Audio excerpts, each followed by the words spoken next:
जीतेंगे खुद से ये वादा करो, जीतेंगे खुद से ये वादा करो, कोशिश हमेशा ज़्यादा करो, किस्मत भी रूठे पर हिम्मत ना टूटे, मजबूत इतनी इरादा करो। नमस्कार प्यारे साथियों, आप सभी का परिणाम पट यूट्यूब चैनल पे स्वागत है। उम्मीद है कि आपकी तैयारी मस्त, ज़बरदस्त और लाजवाब चल रही होगी। उसी तैयारी में चार चांद लगाने के लिए मैं इतिहास की कुछ मुख्य चैप्टरों को लेकर के आपके समक्ष आ रहा हूँ, जो आपके एग्ज़ाम के पॉइंट ऑफ व्यू से इम्पॉर्टेंट होगी। तो आइए समझ लेते हैं यूरोप में राष्ट्रवाद का उदय जो चैप्टर है, इस चैप्टर के बारे में पहले समझ लेते हैं। उसके बाद से हम इसके अंतर्गत जो भी टॉपिक होगा उसको हम पढ़ाएंगे। यूरोप को जान लेते हैं। यूरोप आप जानते हैं कि जो पूरी दुनिया है, इस पूरी दुनिया को 7 महाद्वीपों में बांटा गया है। एशिया, अफ्रीका, यूरोप, उत्तरी अमेरिका, दक्षिणी अमेरिका, ऑस्ट्रेलिया और अंटार्कटिका। उसी महाद्वीप के अंतर्गत एक महाद्वीप का नाम हम बताए हैं जिसका नाम है यूरोप। यूरोप और उसके बाद से राष्ट्रवाद का उदय। उदय का मतलब होता है निकलना। अब इस चैप्टर के बाद से हम इस चैप्टर के यानी कि पाठ के अंतर्गत जो भी मुख्य टॉपिक होगा उसी टॉपिक पे हम चर्चा करेंगे ताकि आपकी तैयारी में चार चांद लगे। तो आइए समझते हैं कि यूरोप में राष्ट्रवाद का उदय क्या होता है। आप जानते हैं कि 19वीं शताब्दी के दौरान राष्ट्रवाद एक शक्ति के रूप में उभरा, यानी कि 19वीं शताब्दी के दौरान राष्ट्रवाद एक शक्ति के रूप में उभरा, जिसने यूरोप के बहुराष्ट्रीय वंश साम्राज्य की जगह देश राज्य के उदय का नेतृत्व किया। हमने आपको बताया कि जो 19वीं शताब्दी के दौरान राष्ट्रवाद एक शक्ति के रूप में उभरा, जिसने यूरोप के बहुराष्ट्रीय वंश साम्राज्यों की जगह देश राज्य का नेतृत्व किया। उसके बाद से फ्रांस जो है, फ्रांसीसी क्रांति 1789 ने एक फ्रांस में आधुनिक राष्ट्र के उदय के रूप में उभरा या मार्ग खोल दिया। यानी कि जो 1789 में फ्रांस की क्रांति हुई थी, उसने यूरोप के अंतर्गत पूरे राष्ट्रों में एक राष्ट्र की भावना के लिए मार्ग खोल दिया। तो आइए जानते हैं राष्ट्र राज्य का उदय।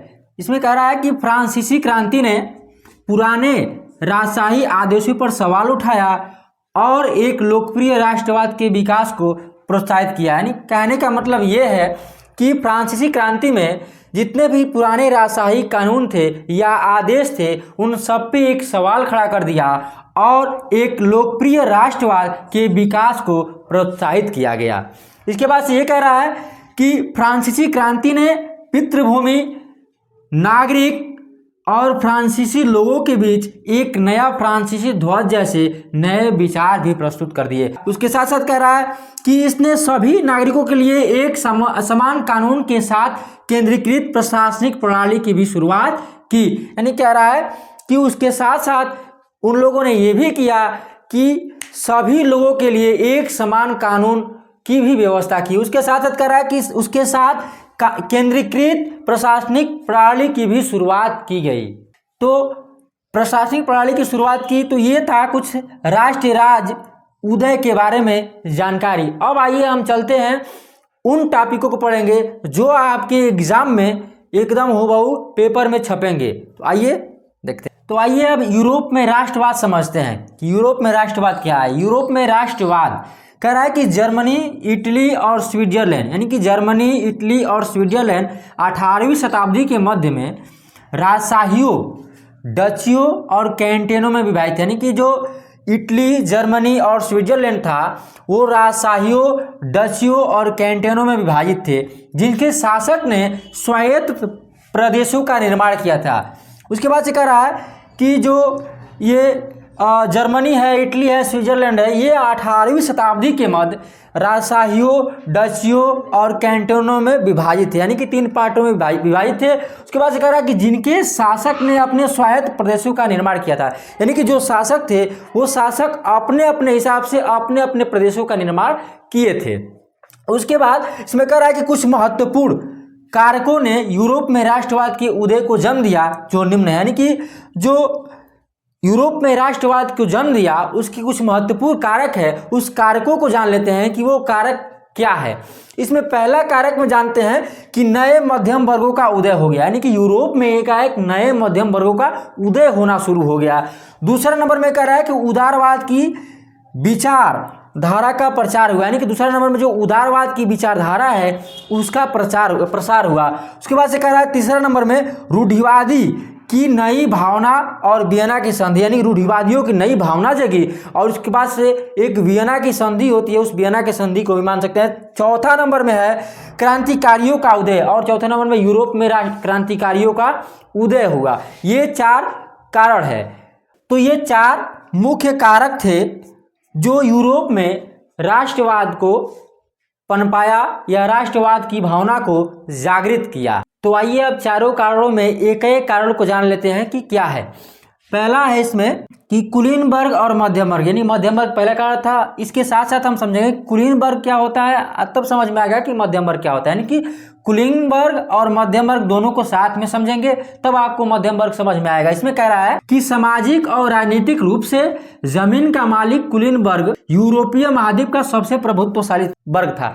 यानी कि जो यूरोप महाद्वीप था, उस यूरोप महाद्वीप में सबसे प्रभुत्वशाली वर्ग का कोई लोग था तो वो कुलीन वर्ग थे लोग। और कुलीन वर्ग के लोग में आते कौन थे, जो सामाजिक राजनीतिक रूप से जमीन का मालिक हुआ करते थे, वही सबसे प्रभुत्वशाली वर्ग हुआ करता है। यानी कि सामाजिक और राजनीतिक रूप से जमीन का मालिक कुलीन वर्ग था, जो यूरोपीय महाद्वीप के सबसे प्रभुत्वशाली वर्ग था।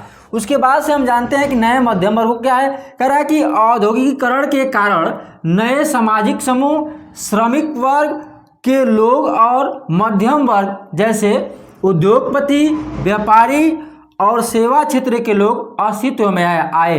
यानी कि जैसे ये कार्यक्रम हो रहा था वैसे नए मध्यम वर्गों का आगमन हुआ। कैसे हुआ, जैसे उस यूरोप में राष्ट्रवाद के दरमियान औद्योगिकीकरण पनपा, यानी कि कल कारखाने लगना शुरू हो गया।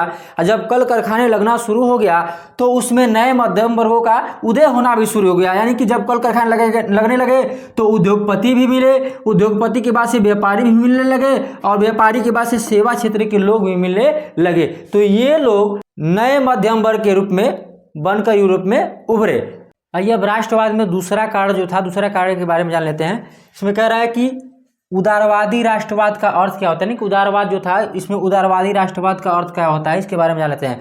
उदारवादी का मतलब होता है आज़ाद, उदारवादी का मतलब अब होता है आज़ाद। इसके बाद से समझते हैं कि कह रहा है कि नए मध्यम वर्गों के लिए उदारवाद का अर्थ व्यक्तियों के लिए स्वतंत्रता और कानून के समक्ष सभी का समान अधिकार था।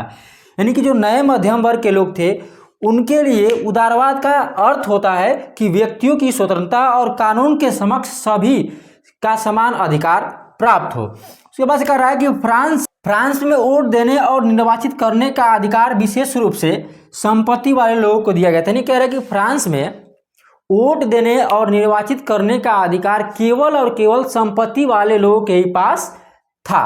उसके बाद से कह रहा है कि संपत्ति विहीन पुरुषों और महिलाओं को इस अधिकार से वंचित रखा गया था। यानी कि फ्रांस में संपत्ति विहीन जो भी पुरुष या महिला थी उनको इस अधिकार से, यानी वोट देने का अधिकार और निर्वाचित करने से उनको वंचित रखा गया था। इसके बाद से कह रहा है आर्थिक क्षेत्र में उदारवाद बाजार की आज़ादी के पक्ष में था। यानी कि जो आर्थिक क्षेत्र था वो उदारवाद बाजार की आज़ादी के पक्ष में था। यानी कि आर्थिक क्षेत्र के जो भी लोग थे वो उदारवाद बाजार की आज़ादी के पक्ष में थे, यानी कि बाजार को आज़ाद कराना चाहते थे। ये था उदारवाद राष्ट्रवाद का अर्थ। आइए अब अगला देखते हैं। आइए अब तीसरा कारण जान लेते हैं। कह रहा है कि रूढ़िवादी की नई भावना और वियना की संधि। यानी कि पहले रूढ़िवादी समझेंगे तब हम वियना की संधि पे आएंगे। रूढ़िवादी का मतलब क्या होता है इसके बारे में जान लेते हैं कि रूढ़िवादी का मतलब क्या होता है, तब ये आपको समझने में ज़्यादा आसानी होगी। तो रूढ़िवादी का मतलब ये होता है कि रूढ़िवादी ऐसा राजनीतिक दर्शन जो परंपराओं, रिवाजों और स्थापित संस्थाओं पर बल देता हो उसे रूढ़िवादी कहते हैं। यानी कि रूढ़िवादी जो ऐसा एक राजनीतिक दर्शन होता है जो परंपराओं, रिवाजों और स्थापित संस्थाओं पर बल देता हो उसे ही रूढ़िवादी कहते हैं। इसमें कह रहा है कि 1815 ईस्वी में नेपोलियन की हार के बाद यूरोपीय सरकारें रूढ़िवादी की भावना से प्रेरित था। यानी कि जब नेपोलियन 1815 ईस्वी में हार गया तो जो यूरोप के नागरिक थे, यूरोप के नागरिक की सरकारें थीं, वो रूढ़िवादियों की भावना से प्रेरित हो गए। और उसके बाद कह रहा है रूढ़िवादियों का मानना था राज्य और समाज की परंपरागत संस्थाओं जैसे राजशाही, चर्च, सामाजिक ऊंच नीच, संपत्ति और परिवार की संरक्षित किया जाना चाहिए। यानी कि ये लोग मान रहे थे कि जो भी राजशाही हैं, चाहे चर्च हो, चाहे सामाजिक ऊंच नीच, चाहे संपत्ति और परिवार की संरक्षित किया जाना चाहिए।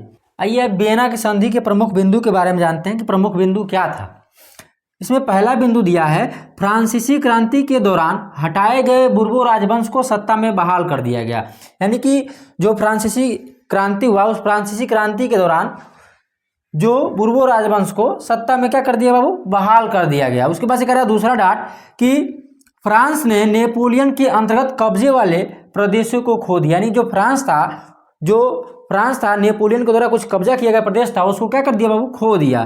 तीसरा डाट कह रहा है कि सम्मेलन का मुख्य उद्देश्य नेपोलियन द्वारा परास्त हुए राजशाहों को बहाल करना और यूरोप में एक नई रूढ़िवादी व्यवस्था स्थापित करना था। ये कुछ वियना संधि की प्रमुख पॉइंट था जो आपको एग्जाम में लिखना है। आइए अब चौथा कार्ड जान लेते हैं। चौथा कार्ड है क्रांतियों का युग। क्रांतियों का युग कब से कब चला? ये 1830 से लेकर के और 1848 के बीच में चला था।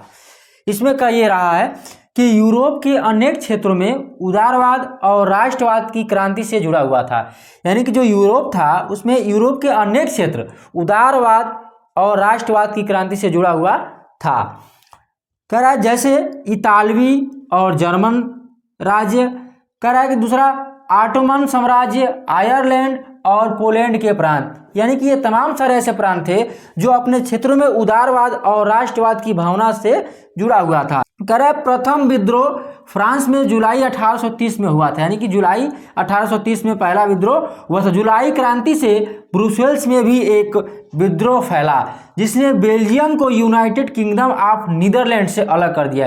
यानी कि 1830 में फ्रांस में एक विद्रोह फैला, जिस विद्रोह के दौरान जुलाई क्रांति से ब्रुसेल्स में भी विद्रोह फैला, जिस विद्रोह से बेल्जियम को United Kingdom of the Netherlands से अलग कर दिया। उसके बाद ग्रीस में स्वतंत्रता के लिए संघर्ष चला।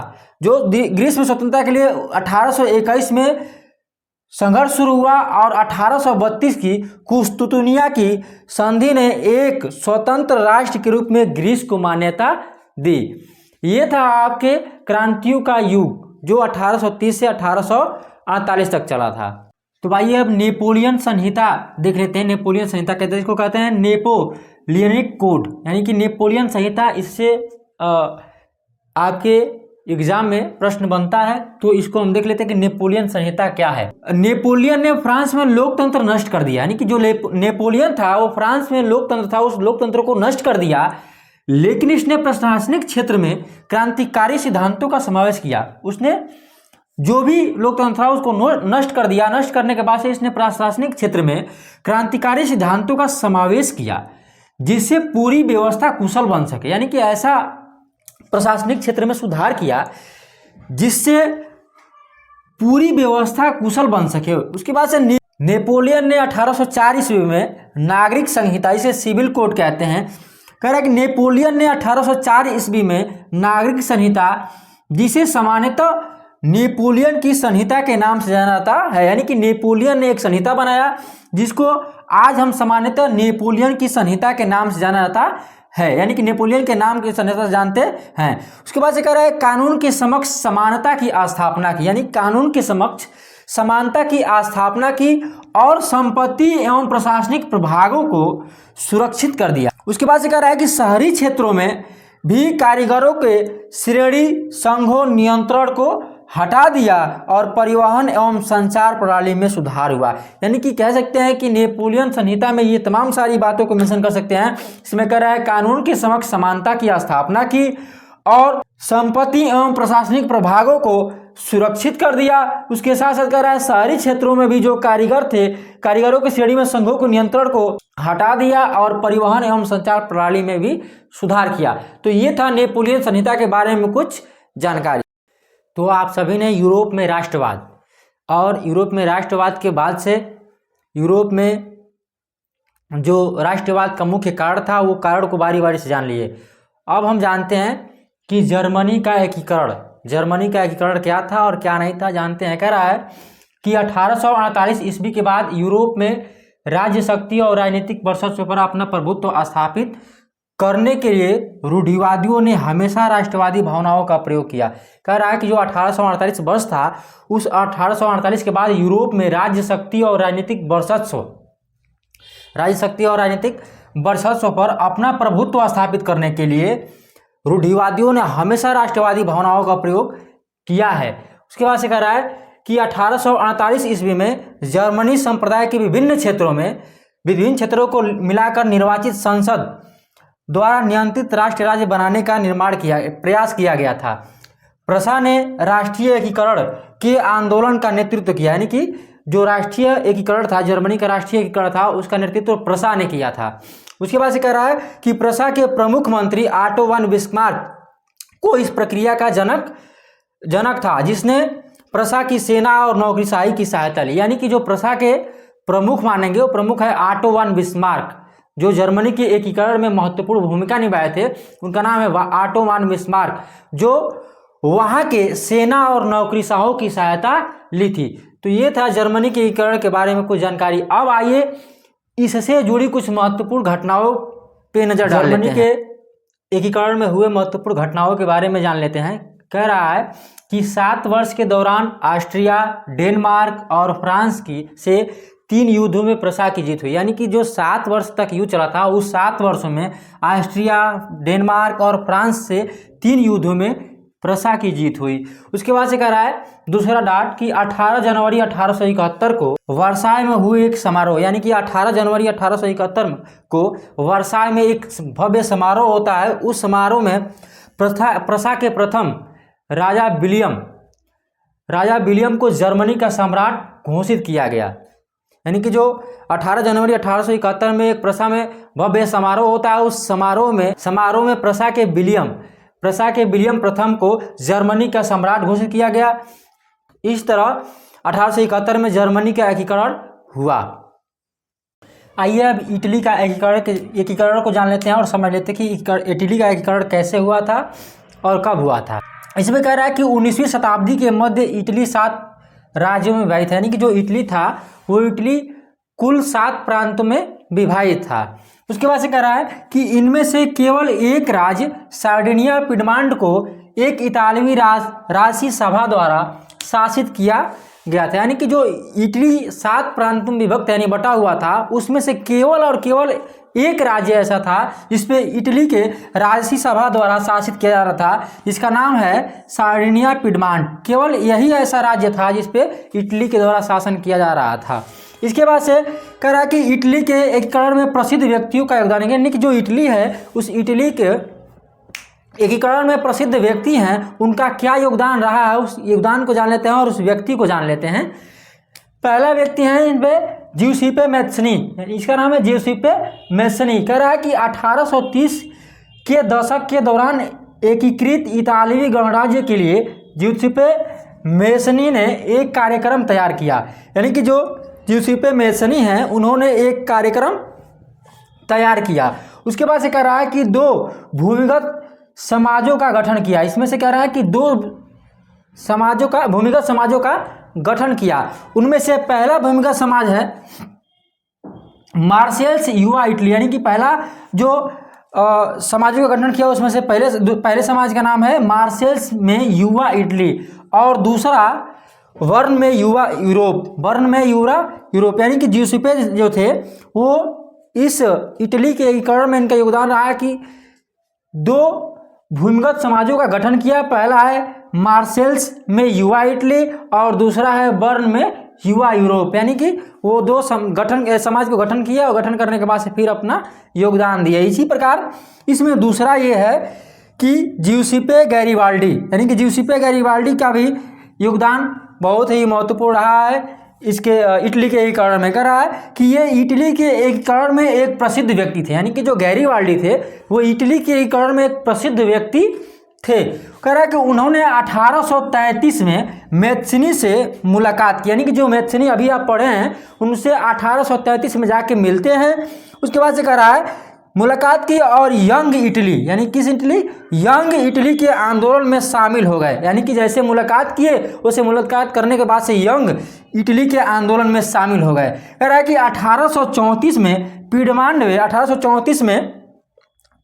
में एक गणतंत्रीय विद्रोह में भाग लिया और 1834 ईस्वी में पिडमांड में एक गणतंत्रीय विद्रोह हो रहा था, उस विद्रोह में ये शामिल हो गए। तो इस प्रकार इन दोनों का इटली के एकीकरण में योगदान है। आइए अब एकीकरण के समय हुई प्रमुख घटनाओं के बारे में जान लेते हैं और देख लेते हैं कि प्रमुख घटनाएं क्या क्या हुई थी। कह रहा है इसमें पहला डाट कि संयुक्त इटली की घोषणा 1860 में हुई थी। यानी कि ये याद रखेंगे कि संयुक्त इटली की घोषणा 1860 ईस्वी में हुई थी। कह रहा है कि सेना ने दक्षिणी इटली और 2 सिसिलियो के राज्य में प्रवेश किया और स्पेनिश किसानों को बाहर कर दिया। यानी कि 2 सेना की जो इटली की दक्षिणी सेना थी, वो सेना 2 सिसिलियो के राज्य में प्रवेश किया और स्पेनिश किसानों को बाहर निकालने का काम किया। उसके बाद से कह रहा है कि किसानों का समर्थन जीतने में सफल रही और साथ साथ किसानों के समर्थन को जीतने में भी सफल रही। डाट नंबर 2 कह रहा है कि मार्च 1860 में पूरे मध्य इतालवी राज्यों सर्वसम्मति से पिडमांड के साथ एकजुट किया गया। यानी कि मार्च 1860 में पूरे मध्य इतालवी राज्यों को सर्वसम्मति से पिडमांड के साथ एकजुट किया गया।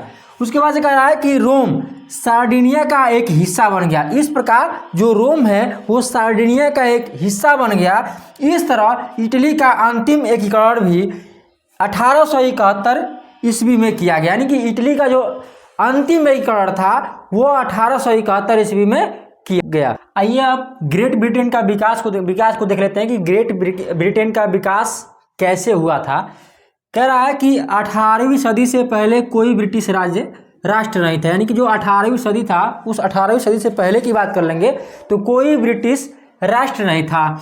उसके बाद से कह रहा है कि ब्रिटिश द्वीपों में रहने वाले अंग्रेज, वेल्स, स्कॉटलैंड या आयरिश लोगों की प्राथमिक पहचान निर्जातीय थी। यानी कि उन लोगों की कोई पहचान नहीं थी। कह रहा है कि जो ब्रिटिश द्वीप था, यानी कि ब्रिटिश जो द्वीप था वो अंग्रेज, वेल्स, स्कॉटलैंड, आयरिश लोगों की प्राथमिक पहचान निर्जातीय थी। यानी कि उन लोगों की पहली कोई पहचान नहीं थी। दूसरा डाट नंबर कह रहा है कि इंग्लैंड संसद ने एक लंबे समय से चले आ रहे युद्ध के बाद 1688 ईस्वी में राजतंत्र से सत्ता छीन ली। यानी कि कह रहा है कि जो इंग्लैंड था वो इस इंग्लैंड के संसद में एक लंबे समय से चले आ रहे युद्ध को 1688 ईस्वी में राजतंत्र से सत्ता छीन ली। इस संसद के द्वारा जिस राष्ट्र राज्य का निर्माण हुआ उसके केंद्र में इंग्लैंड था। यानी कि जो राष्ट्र राज्य का निर्माण हुआ उसके केंद्र में इंग्लैंड था।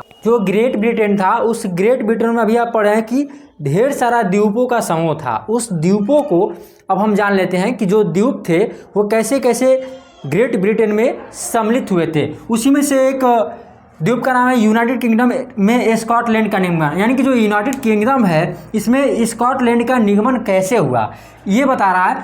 कह रहा है कि इंग्लैंड और स्कॉटलैंड के बीच संघ 1707 के अधिनियम के परिणाम स्वरूप ग्रेट ब्रिटेन के यूनाइटेड किंगडम का गठन हुआ। यानी कह रहा है कि इंग्लैंड और स्कॉटलैंड, ये जो इंग्लैंड और स्कॉटलैंड देख रहे हैं, इंग्लैंड और स्कॉटलैंड के बीच संघ के अधिनियम के परिणाम स्वरूप ग्रेट ब्रिटेन के यूनाइटेड किंगडम का गठन हुआ। इसका अर्थ था कि इंग्लैंड स्कॉटलैंड पर अपना प्रभाव डालने में सक्षम था। इसका अर्थ ये है कि जो इंग्लैंड है वो इंग्लैंड स्कॉटलैंड पे अपना प्रभाव डालने में सक्षम था। उसके बाद से कह रहा है कि इसीलिए ब्रिटिश संसद में अंग्रेजी सदस्य का वर्चस्व रहा है। इसीलिए जो ब्रिटिश संसद थी उस ब्रिटिश संसद में अंग्रेजों का वर्चस्व अधिक था। उसके बाद से हम देखते हैं आयरलैंड का निगमन को देख लेते हैं कि ग्रेट ब्रिटेन में आयरलैंड को कैसे निगमन किया था। इसमें यह कह रहा है कि जो आयरलैंड के साथ स्कॉटलैंड की तरह से ही व्यवहार किया गया। यानी कि जैसे व्यवहार स्कॉटलैंड के साथ किया गया वैसे ही व्यवहार आयरलैंड के साथ भी किया गया। उसी लिख रहा है कि आयरलैंड के साथ स्कॉटलैंड की तरह से ही व्यवहार किया गया। यह देश के कैथोलिक और प्रोटेस्टेंट, यानी कि कैथोलिक और प्रोटेस्टेंट में विभाजित था। यानी कि जो स्कॉटलैंड था ये दो देशों में विभाजित था, एक कैथोलिक है और एक प्रोटो स्टेट में विभाजित था। अंग्रेजों ने बड़े पैमाने पर कैथोलिक देश पर अपना प्रभुत्व स्थापित करने के लिए विद्रोह को दबाव दिया, यानी कि जो अंग्रेज थे वो अंग्रेज कैथोलिक देश पर अपना प्रभुत्व स्थापित करने के लिए विद्रोह को दबा दिया। तो इस प्रकार आयरलैंड का निगमन ग्रेट ब्रिटेन में हो गया। आइए इसी प्रकार राष्ट्र की दृश्य कल्पना देख लेते हैं कि जो राष्ट्र होता है उस राष्ट्र की दृश्य के द्वारा कैसे कल्पना किया जाता है, वैसे देख लेते हैं। कह रहा है कि 18वीं और 19वीं शताब्दी में कलाकारों ने राष्ट्र का मानवीकरण करने के लिए एक रास्ता निकाला, यानी कि 18वीं और 19वीं शताब्दी में कलाकारों ने राष्ट्र का मानवीकरण करने के लिए एक रास्ता निकाला। उस समय राष्ट्रों की महिला के रूप में चित्रित किया जाता था, यानी कि उस समय राष्ट्रों को एक महिला के रूप में चित्रित किया जाता था। उसके बाद से कह रहा है कि राष्ट्र के व्यक्तित्व के लिए जिस महिलाओं को चुना गया था वह वास्तविक जीवन में कोई विशेष महिला नहीं थी, यानी कि राष्ट्र के व्यक्तित्व के लिए जिस महिला का चुनाव किया गया था उस महिला का वास्तविक जीवन में कोई विशेष महिला नहीं थी। महिला का रूप राष्ट्र के रूप में रूपक बन गया। इस प्रकार महिला का रूप राष्ट्र के रूप में रूपक बन गया। उसी प्रकार राष्ट्रवाद और साम्राज्यवाद समझ लेते हैं कि राष्ट्रवाद क्या होता है और साम्राज्यवाद क्या होता है। कह रहा है कि 19वीं शताब्दी के अंत तक राष्ट्रवाद अपने आदर्शवादी, उदारवादी व जनतांत्रिक स्वभाव को बनाए रखने में असफल रहा, यानी कि 19वीं शताब्दी के अंत तक राष्ट्रवाद अपने आदर्शवादी, उदारवादी व जनतांत्रिक स्वभाव को बनाए रखने में असफल रहा, यानी कि 19वीं शताब्दी का जब अंत हो रहा था तो उस अंत में राष्ट्रवाद अपने आदर्शवादी, उदारवादी व जनतांत्रिक स्वभाव को बनाए रखने में असफल रहा।